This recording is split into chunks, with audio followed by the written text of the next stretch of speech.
আসসালামু আলাইকুম। কেমন আছো সবাই? আশা করি সকলে ভালো আছো। তো তোমরা আজকে টপিক দেখেই বুঝতে পারতেছো যে তোমাদের এইচএসসির প্যারাগ্রাফ সাজেশন নিয়ে আজকে তোমাদের সামনে হাজির হয়েছি।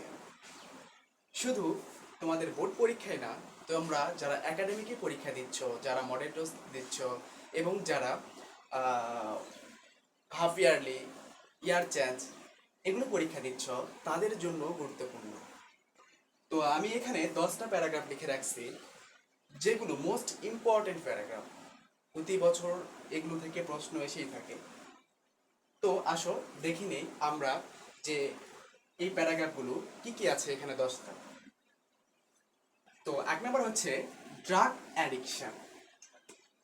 তো এটা আমাদের কিন্তু যুব সমাজের একটা সবচেয়ে বড় সমস্যা, ড্রাগ অ্যাডিকশন। ঠিক আছে। 2 নম্বর হচ্ছে food adulteration, road accident, climate change, price hike problem in Bangladesh. আচ্ছা, price hike problem in Bangladesh এটা কি? এটা হচ্ছে বাংলাদেশে দ্রব্যমূল্যের যে ঊর্ধ্বগতি। আমাদের দেশে জিনিসপত্রের দাম অনেক বেশি। আমাদের যারা আমরা মধ্যবিত্ত, যারা আমরা নিম্নবিত্ত, তাদের পক্ষে কিন্তু জিনিসপত্র কেনা একটু কষ্টসাধ্য হয়ে গেছে। তো সেটাই হচ্ছে, তাহলে দেখতে পাচ্ছ এটা একটা সাম্প্রতিক প্রবলেম, সাম্প্রতিক সমস্যা। সেই কারণে এটা কিন্তু মোস্ট ইম্পর্টেন্ট একটা জিনিস আসছিল তোমাদের আগের ব্যাচে, তাদেরও কিন্তু এটা পরীক্ষাতে আসছিল। Female education, merits and demerits of Facebook,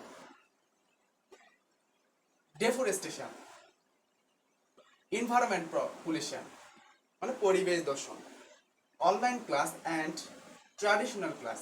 এই অনলাইন ক্লাসের সাথে কিন্তু আমরা করোনার পর পরিচিত হয়েছি বেশি।